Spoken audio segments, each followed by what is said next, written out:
3, 2, 1. Here we go!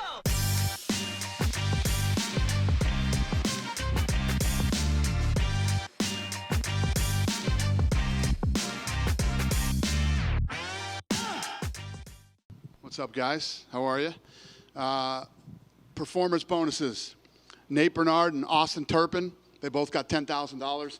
And fight of the night was AJ and Wolverine. They both got $10,000. And, you know, we had a hard time picking the bonuses. Aziel Rodriguez looked good. I'm going to take care of him, too. Who's got the first question? Dana, when we spoke after Power Slap 2, you said that this is fun for you because after each one now is when you get to break things down and tweak and perfect and so on and so forth. Now that you're after your third one, where do you rate this? How happy are you with the production? I love to build. I love to build brands. I love to build things from the ground up. I love to build things that people say can't be built. I like to break records. I like to do all that stuff. And you know, I was talking to a couple guys tonight. The production. My production team tonight knocked this thing out of the park. The production was incredible. When you watch this show, we should win awards for this show tonight. We'll never win a fucking award for this show ever, but we should win an award for this show tonight. The production was, quality of the show was incredible. Like when you watch, I won't throw anybody under the bus, but when you watch Showtime Boxing, and these guys are putting on events. Fucking replays are terrible. The production quality is horrible. I mean, you're waiting for a replay. Replays never come. As soon as the slap is over, my team has 3 different fucking replays from 3 different angles. And the list goes on and on of the quality of production that we had tonight. So, and the reason I'm saying this is I'm not bragging. I'm commending my production team. They absolutely, you know, these guys. It's International Fight Week. We have all these things going on. You know, big UFC event tomorrow, and the production team that worked this event tonight absolutely killed it. I also want to commend the Athletic Commission. They are so on their game with this thing, fouls, and, you know, everything's right. They're using the instant replay the way you're supposed to use instant replay. When you think about how instant replay should be used in sports, just Nevada State Athletic Commission, congratulations, amazing job on such a, you know, this is our third live event in Vegas, and they killed it. So I don't know if I answered your questions, but I hope I did. Yeah. I've got a couple for you. You know, this is the third event you've put on, and even for me as a spectator, I noticed in the main event sort of different tactics, different skills that they're trying to use, and it's like you're seeing the sport evolve in real time. I'm curious if you, watching it, feel the same way. 100%, yeah. You know, part of you know, the scrutiny that we've had over the last 6 months, you know, it's awesome. I mean, you have to have this kind. I have to have this kind of stuff. I love this shit. And you know, when me and my team look at, you know, dive in and start, how do you make this better? How are we better than the last time we were? You know, I don't know if you would try to excel to the level that we're trying to excel to without the critics and the scrutiny and all the things that come along with it. This thing is so identical to the UFC when we started. It's scary. Other than the fact that it's way more successful sooner than the UFC ever was. You know what I mean? I mean, the sponsorship is off the charts on this thing, and it just, tonight was a big night for us. So every so often you get a match where, like, one guy fouls one guy, then they'll get fouled back, and it kind of sort of slows down into this foul sort of thing. Do you expect that to disappear as this sport gets further and further along? Yes, and what happens is a lot of these guys are inexperienced. You know what I mean? Some of these guys are starting to, but there's going to be so much money involved in this thing. I mean, you guys just talked to the Crazy Hawaiian. He's like, this was something for me. Now I'm going to start taking this a lot more serious than I did. And you know, I was telling Kevin earlier, a few of these guys have already quit their jobs. You know, the Bell always wanted to buy a Mustang GT. He bought a Mustang GT after his last event. You know, and this is, we're 6 months into this thing. And, you know, the 2 guys that fought on the main event have made over $100,000 already this year. So, you know, this is real money. This is life-changing money for a lot of these guys. And the answer to your question is yes. This will happen. You know, there's a lot of inexperience going on right now. and that will all start to change over the next 6 months. When you started this, I remember a bunch of us asked you, oh, were you ready to take on a whole nother job, a whole nother promotion? Are you ready to take on a whole nother roster of crazy guys who are going to get paid loads of money and go out into Vegas and cause mayhem? Well, I got to give credit where credit is due. Frank is running this company and doing a phenomenal job. Erica over there in the corner is our matchmaker, and a lot of other people that are helping working on this. This isn't me doing everything myself. One thing that there aren't many things that I'm good at, but one thing I am good at is I've always been good at building good teams around me. I did it with the UFC. In the early days, I did it after the sale, and we're doing the same thing with Slap and other companies that we're running right now. Two more quick ones from me. This might sound like a silly question, but it was something that occurred to me watching the main event. Is there any conversation about making these guys trim their beards? Or is it just like, if your opponent's got a bushy beard, you have to deal with it and find the chin? No, you could not be more. First of all, I think Wolverine lost half his beard tonight. When you see that thing in slow motion, there's red hairs flying everywhere after each slap. And I would absolutely agree with you, because the first, AJ's good. AJ and Wolverine are two of the best in the world. Right? They're two of the best, absolute best in the world. And I think that AJ had a hard time finding his chin in the first one. And Kevin, we go back to the old days of boxing. You weren't allowed to have a beard in boxing. You had to shave it. Now everybody's got a fucking beard. So I don't know.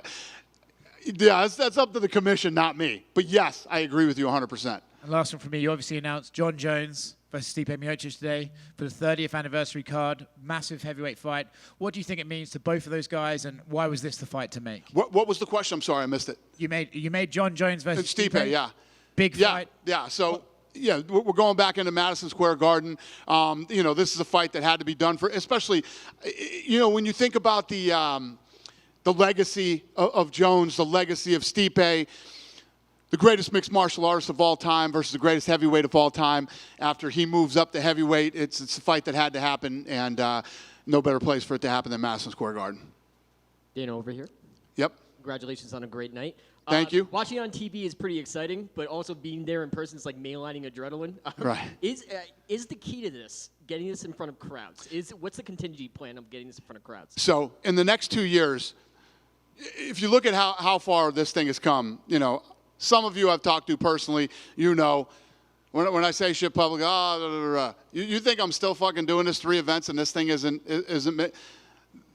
this thing is a fucking juggernaut, okay? A juggernaut. And what we're working on right now is regulation. And we have a bunch of states lined up. In the next 2 years, half of the states that have commissions will have Power Slap. So right now, this thing is an invitation-only event that we're doing here. Tonight we had obviously a lot of media members here because of International Fight Week. Thank you for having an open mind and coming and checking it out. We had lots of sponsors here tonight, and sponsorship on this thing is going through the roof. Once we get it legalized, we're going to start taking this thing to different states for live events. But if this is our 3rd event, in the next 2 years, you're gonna start to see this thing move around a lot. For educational purposes, for people watching at home, does it come down, because the Ultimate Fighter was essentially a Trojan horse to educate people about the sport. Do you feel that, because there's a lot of technique that goes into it. Like, it reminds me of the technique that it takes to, do shot put, staying in the box, also mental, not flinching, keeping your hands behind your back. There's a lot of elements. There's a lot of tranches to this. Is it down to, because with the UFC also, you had about athletic commissions, politicians, fan backlash, et cetera, et cetera, et cetera. Fans seem like the one thing, and the media seem like the one thing to get over. Is it just comes down to education and educating the MMA demographic and the general sports consumer? Great question. And there's 2 answers to that question. Number 1, yes, some people need to be educated. Number 2, some people will never like this no matter what you do or what you say. Same with MMA. And if you even look at the UFC and how big this company is and what a major sport we are globally and everything else, we just got New York and France done not too long ago. You know what I mean? So when you look at this as new, this seems crazy to everybody. Same thing that we went through with the UFC. And I was saying this tonight to Kevin too. There's a lot of people that don't like this, right? They've been very vocal about it. We don't like it. Well, there's 8.5 billion people in the world, and there's a lot of people who do like it. So not everybody has to like this. I only need some of the people to like it, you know? And yes, that's what we're going to continue to do. And I literally went into a deep dive with my analytical team this week and ripping social media numbers apart. This thing is very urban. This thing does unbelievable with the Mexican community. It's off the charts in India, and it's very fascinating as I start to dive into this thing and continue to study it and figure out how we're going to build this stuff. And I cannot explain to you enough how much I love this. This is what I love to do. This is the stuff that gets me up in the morning and fires me up. And, you know, I keep talking about Kevin because I can't fucking believe Kevin's here. But, you know, I was saying to Kevin when we did the first trial here, did I or did I not? I said, watch what I do with this thing in the next year. And here we are at the third event, and I'm going to tell you all now, watch what we do with this thing in the next 2 years. Okay, so one more question. It might be a dumb question, so forgive me if it is. Endeavor, obviously you have WWE, UFC, Power Slap under one umbrella. Is there the possibility of maybe crossover slap events? Maybe we have Elon Musk fighting Mark Zuckerberg in a slap contest. That would be awesome.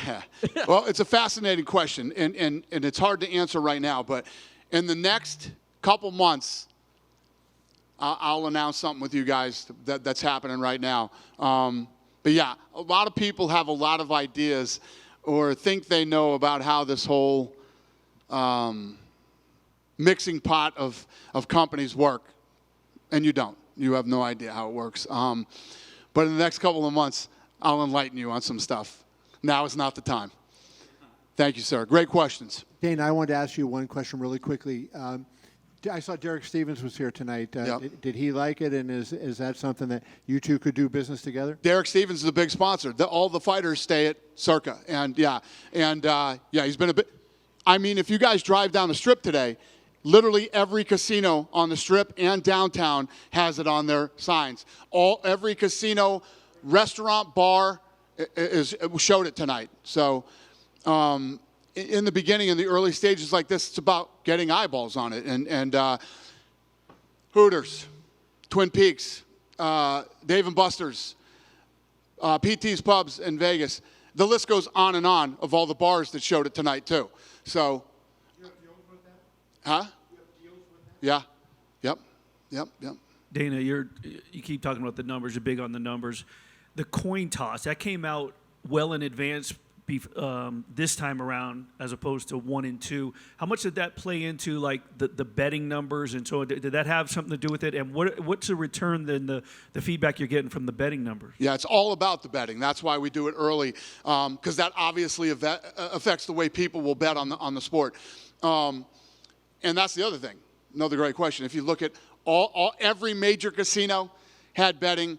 All the offshore DraftKings had betting on it. I mean, what's the Noke boys? Rubet had it. Yeah. FanDuel. I mean, all the majors have gambling on this thing now. So the answer to that question is, hell yeah, it's doing good, or they wouldn't even bother with it. So, I mean, when you look at, talking about legitimacy early, we're doing everything that we did in the UFC. We're out getting this thing sanctioned. We're working with the Athletic Commission to make sure they do a great job. Everywhere that you possibly bet on it has betting, has odds on it.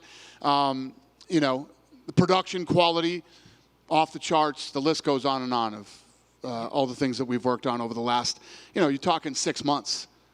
We saw the NFL owners agree to allow sports betting kiosks in stadiums. Is that something you would entertain down the road, possibly in events, and then maybe even with UFC where they could have kiosks and be able to bet? You could bet on your phone, obviously, right. But for people that wanted to bet in kiosk, is that something that you would entertain? Probably the wrong guy for this question. I'm a sick degenerate. I love gambling, and yes, I would absolutely, positively. It's part of the fun of watching sports. Everybody bets on the games on Sunday, and you watch the games that you bet on. Same thing with fights, and I would do kiosks in a minute. Yes. Dana, Yep. Is a super heavyweight title coming soon? Yeah, we like the super heavyweights. They're fun, and you know, in the UFC, super heavyweights never really made sense. But in this sport, there's a lot of guys out there that can actually be fun and exciting. There is a title for super heavyweights. What is the weight limit? Is it 265 plus against 400? Yeah. Would it be? Yeah, these guys are what is it? It's 200 up, right?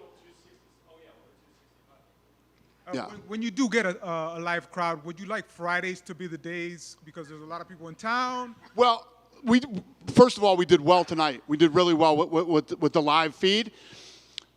Friday nights, you compete with everything, man. You compete with dinner on Friday nights. You know what I mean? You got to take your wife or your girl to dinner. You know. I like Wednesdays, and Wednesdays are really good for the bars too. Friday night is good for bars tonight because we're like in the middle of baseball and, you know, there's not a bunch of stuff you're competing with. But once you get into football season, you got college football, you got the NFL. Wednesday nights are a good night for us. Tonight worked out perfect because it's International Fight Week. All the stuff that's going on this week between the media that's in town, the fans that are in town, sponsors that are in town, it worked for this Friday. And tonight we pulled the most consistent, longest concurrent viewers that we did. We held the peak at like an hour and a half tonight. So it's just fucking. When you're building something from the ground up like we are here, and you know every little detail, fucking 10 things can go wrong tomorrow night. They'll piss me off, right? We should have done it perfect, whatever. But none of you will notice, and it doesn't matter. And we'll do a fight another Saturday and whatever. 10 things go wrong when you're building something like this. It's a disaster. It's a disaster. So it's part of the fun of this too. You have to be on your game every single time you put on an event. Everything has to align, and you have to do everything perfectly. And there's a ton of pressure that comes with that, and I love it. I fucking feed off it. I eat it. I just can't tell you how much I love this shit, if you can't tell. Dana. But anyway. Dana, from the early days of UFC, it was often compared to no holds barred. And when you think about the times of the struggle and everything, and considering the lessons that you learned along the way from where the UFC began to where it is now, what are some of those lessons that you're trying to apply to Slap and trying to take it to extents that it hasn't made before? Well, like I said before, early on, you know, we're focused on the things that matter. Good matchmaking so you get good fights, building talent, and then obviously live and television production. If you don't screw those things up, you're in good shape. Dana, Yeah. you're definitely adding fuel to the fire. We're seeing events more frequently. They announced Power Slap number 4 coming up on August 9th on Wednesday. Did you think it would happen this fast? And are you excited that, you know, with everything that you have going on? Yeah, we're getting to a point now where, you know, we're actually starting to talk about, you know, we got our legs under us now. We're getting this thing dialed in. Maybe we start doing more events, and so we're figuring out. But we got season 2 coming up of the reality show, which is going to be heavy international talent, and the answer is yes. Any update on the video game? What? Any update on the Slap video game? Yeah, no, it's funny you asked that. I did get some information on that today. We're close to getting it done and getting it out. Yeah. One last one. Obviously, in regards to medicals, I know there was some stuff with UFC and you know, saving some of the lives of these fighters. Right. With the Slap fighters going through the same medicals as UFC, do you think it gives credibility to the actual sport itself or the medicals that you're doing since they're the same? Not now. No, nobody gives a shit. But as we continue to do this, like the UFC, you know, all the bad stuff that was said about the UFC early on, and I even hate saying this and talking about it or whatever, but here we are 23 years later with an incredible safety record in the UFC. So right now, you know, you're going to get these doctors that want attention and these guys that come out and want you to fucking talk about them and put their names on your stories and all that bullshit. Those guys are all fucking flying around right now. In a few years, then it will mean something. Dana, over just to follow up on that right here. Oh. Josiah Harrell got removed from the card today against Jack Della Mena because they found an abnormality with his brain scan. He's 7-0, and he's never had an MRI, he said, in his life. Like, how crazy is that, you know, on these regional circuits, you know, people aren't getting checked out like that, and just how scary is that he came into this week with a condition like that? So if you took the 23 years that we've been doing this and you found, and you saw how many people we found with problems that probably shouldn't have been fighting, even kids that we found that wanted to get into the Ultimate Fighter, you know? Yeah, it's everything, and it's insane that this goes on out there, you know, and these other organizations are regulated. I mean, yeah, it's crazy. We spend millions and millions of dollars on health and safety. It is the most important thing that we focus on and that we care about as far as putting on fights. And like he was just asking, these guys go through the same exact medical testing as UFC fighters do. Is there anything that can be done in the sport as a whole? You know, a message maybe you can send to these lower level promotions on how to maybe better protect, or is it just a money thing that they can't they afford don't it. have it? They can't afford it. It's like even Logan Paul and I have had this conversation. Logan Paul was doing the slap thing before me. And he said to me, you know, a few weeks ago, he's like, brother, you killed it. You took it to, I said, well, listen, you weren't wrong. You were right. It's just, you couldn't pull this off. It would be impossible for some of these guys that are lower level promoters to do the level of testing that needs to be done to make sure that everybody is safe. But knock on wood, again, you know, a lot of bad things have happened in the sport in the last 23 years, even in the smaller shows. You know, at the end of the day, if you're involved in a combat sport, and I consider football a combat sport too, there's a risk. Every time you go out and compete, there's a risk. What we try to do is minimize the risks as much as possible. It was part of the reason we built the PI too. You know what I mean? We got these athletes in there for weeks, sometimes months, evaluating them, making sure they're good, making sure they're training properly, you know, healthy, safe, list goes on and on. You mentioned the production of tonight's event, how proud of it you were. Does this need to stay here in the Apex to maintain that? Or No. if this goes as far as you want it to be, and maybe you look at arenas, things like that, is it possible to maintain that same thing in bigger venues? 100%. I mean, you look at what we do with the UFC.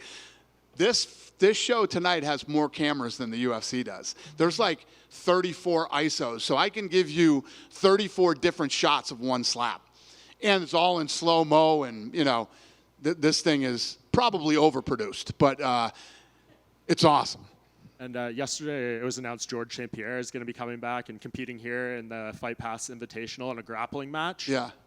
He said he's talked with you guys, maybe a few different opponents. Do you have an ideal opponent? A lot of people out there want to see him against Khabib Nurmagomedov.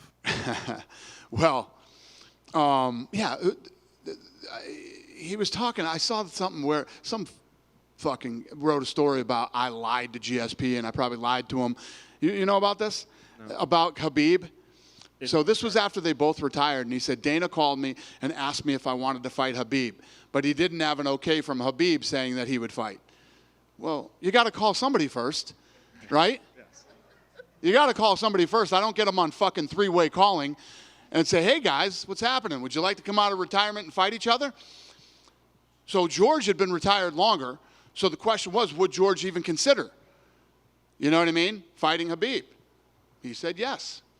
So then you talk to the other guy. But yeah, I thought that was a weird, and again, there's a lot lost in translation when George St. Pierre talks too. So maybe I'm wrong, I don't know, but the way that I read it, he was saying he felt like he was kind of lied to or something, or that's the way they wrote the story. Who knows what he really said? But yeah, I thought that was weird today. But what are you asking me? Could Khabib be GSP's opponent for this grappling match? Got it. That would be awesome. I would love to pull that off. That's not in the works right now, but yeah, I would love to pull that off. So I'm getting heavily involved in the grappling world now too, if you haven't noticed. So we'll have a big announcement for all that too. But yeah, I'm going after the grappling world big time. And just one more, Leon Edwards was doing some interviews at UFC X today, and he said he met with you guys, and Colby Covington fight could happen at Madison Square Garden in November, maybe the co-main event for Jones and Miocic. How far along is that?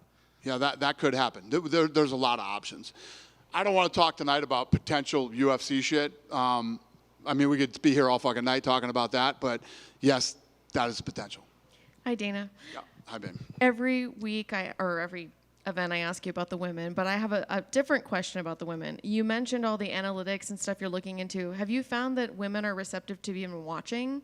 Yes, it's crazy. We had first of all, in the deep dive that we did into social media with my analytical team, skews higher in women than I would have ever imagined. Tonight, there was a 2-star general here. His wife was here. And one of the things that I noticed when I talk to women is they get it. This doesn't need to be explained to them. You don't have to break it down like you do, UFC or MMA or whatever you want to, any other combat sport you want to talk about. Women get it. We get a lot of things. Sure. No, I don't disagree. But you don't expect women to be, we're going to Vegas and we're going to a power slap event. Yeah, it's awesome. I love that they talked to a few women tonight. So any update on any women on the next card? Frank, they're coming.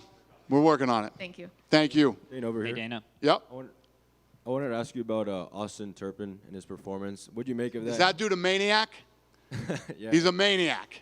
He just quit his job. He's focusing full time now on this. And, yeah, the kid's impressive. You look at him and you look at him and you look at the guys he's going up to against and you think he's in trouble. This kid's a powerhouse, and he's an absolute lunatic. And I also wanted to ask you about the co-main event between the crazy Hawaiian and Micah. I know you were pretty excited about that one, 400 pounds versus 400 pounds. Were you slightly disappointed we didn't get to see a finish in that one? Listen, every fight can't be a finish. I told him that when he just walked out. He's like, I wanted to finish. Every fight isn't a finish, kid. It doesn't work that way. But like I said, he said, I'm going to start taking this serious now, man. This was something tonight. This was a different level. This was more than I expected. And he saw his brother fight. So I think what happens is with a lot of these kids, we treat all, whether you're in the UFC, you're here, you show up, you feel like a professional athlete. You know what I mean? You're treated like a professional athlete. And I think that's what they walk away with after this experience. And we've heard it from a lot of the fighters. They're starting to take this serious now. A lot of guys are quitting their jobs and looking at doing this full time. And back to the light heavyweights. After tonight, would Wolverine versus Turpin be something you're interested in? Is what? Wolverine versus Austin Turpin, something you'd be interested in? Holy shit, this is turning into a UFC press conference now. I don't know, brother. I don't know. I'll get back in the matchmaking room on Tuesday and we'll figure it out. Thank you. That's my patented answer for everything. Hey, Dana, follow up on what was mentioned earlier. You had mentioned earlier in the press conference how the belt finally got to buy a car. Yeah. And when you have stories like Jens Pulver talking at the Hall of Fame inductions about how MMA saved his life, when you facilitate or are in charge of many of these great organizations, for you, how does that human aspect remind you of what this is all about? Yeah, you know what? It's funny because when I was earlier talking about the negativity that was surrounding Power Slap, when you dive in and you start to talk to some of these people, and you realize how it changes their lives and how this impacts their families, and it's easy to sit on your fucking high stool or wherever you're coming from, or you just don't understand the sport, or maybe you're just not a fan of some people out there that don't even think heading should be allowed in soccer and stuff like that. But a lot of these people that are involved in combat sports, boxing, kickboxing, the list goes on and on, right down to slap. You don't understand where they come from and what they've seen and what they've been through, and how something like this could change and impact not only their lives but their families.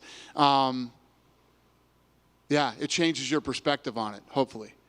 For you, when you go down to the T of the production, the people that you hire in the front office, everyone in sports are very focused on the dollars and trying to make the most money. For you, how important is it to make sure that everyone understands the concept of it's more than a game, it's more than just a fight, and it's about the human aspect? Yeah, I mean, we try to do that. I mean, a lot of what we do here in the UFC and here is try to do some storytelling and let you know who these people are and understand them. But, I don't know if it reaches anybody. Because at the end of the day, there has to be why. Why are we here tonight? Why are these two guys slapping? For what? What does it mean? What's the goal here? And, we talked tonight about rankings. A few of these fights, Erica was telling me tonight, had title implications and things like that. So those are the stories that we try to tell, along with Who are they? Where do they come from? And why should you care about them? Hey, Dana, over here. Last time at Power Slap 2, you said there was 20,000 applicants looking to come in and slap. Has that number increased, and any UFC fighters showing interest in coming over here and slapping? Macy Barber was talking to me about it tonight. I don't know if she's serious, but yeah, who you know, as this thing continues to grow, and at the end of the day, the reality is the more money that comes into the sport, the bigger it gets, and the more people that'll be looking for opportunities. But yeah, I think that you will see it. But the balls that you have to hold that pad behind your back and take a slap from another person is another level. We didn't see Wolverine walk out here today. Is everything okay with him? As far as he's coming out next? Okay. Are you excited to have KO Chris back? Is he going to? Very. I love that kid. He's a maniac, but I really like the kid a lot, and obviously he's super powerful, and he's fun to watch, and yeah, I'm excited to have him back. Fans were disappointed last night that Anderson Silva was not in attendance for the Hall of Fame. Do you know why he was not there? That Anderson wasn't what? That Anderson Silva was not at the Hall of Fame last night. Do you know why? No, I don't know. And then finally, how real is Zuckerberg versus Musk? Because now we're hearing that like Musk's mom doesn't want him to fight. Like, how real is this thing? It's very real. It's very real. Thank you. Good night. Thanks for coming, you guys. I appreciate it.